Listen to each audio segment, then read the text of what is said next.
Bago tayo magpatuloy, huwag kalimutang mag-subscribe sa aking channel.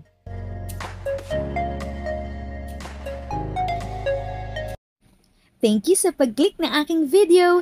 Good day po sa lahat ng ating SSS pensioners. Sa mga bagong viewers at napadaan lang, by the way, I'm Tita Eda. Welcome to my channel.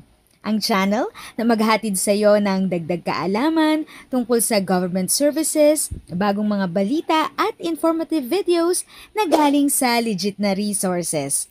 Mag-subscribe na para updated ka. Opisyal nang inilunsad ng pamahalaang lungsod ng Valenzuela ang Pasko sa Hulyo para kay Lolo at Lola 2025 bilang pagtupad sa taunang tradisyon ng lungsod na pamamahagi ng regalo. Sa ilalim ng 35-64 milyong budget, tinatayang 72-18. Senior citizen sa lungsod ang nakatakdang makatanggap ng tig 10 kilong bigas. Mula sa lokal na pamahalaan sa loob ng 5 araw na pamamahagi, mula Hulyo 10, 11, 12, 18 at 19 sa iba't ibang barangay ng Valenzuela. Ang mga benepisyaryo ay kinabibilangan ng lahat ng senior citizen na residente ng Valenzuela na opisyal na nakarehistro sa Office of the Senior Citizens Affairs, OSCA.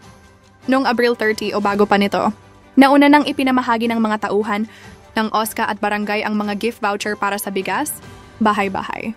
Naka-indicate sa mga ito ang petsa, oras, at lugar ng pamamahagi ng bigas para makapaghanda ang mga benepisyaryo at pamilya nila. Ang mga senior citizen na hindi makakapunta para kunin ang bigas ay pwedeng mag-atas ng kinatawan.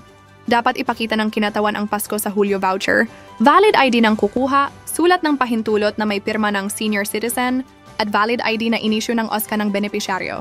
Muli nang pinatibay ni Valenzuela, Mayor Wes Gatchalian, ang suporta ng lungsod sa mga nakatatanda. Para kay Gatchalian, ang Pasko sa Hulyo ay hindi lang pamamahagi ng bigas, kundi isang taos-pusong pasasalamat ng lungsod sa mga senior citizen na tumulong sa pagpapatayo ng Valenzuela.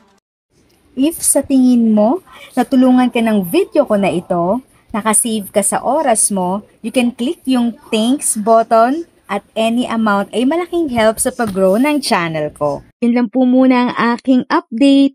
Sana ay nakatulong na dagdag kaalaman ang aking shinare today. Ang goal ng aking channel ay mag-create ng awareness. Kung ganitong mga topic ang gusto mo, panoorin mo ang mga videos ko na ito.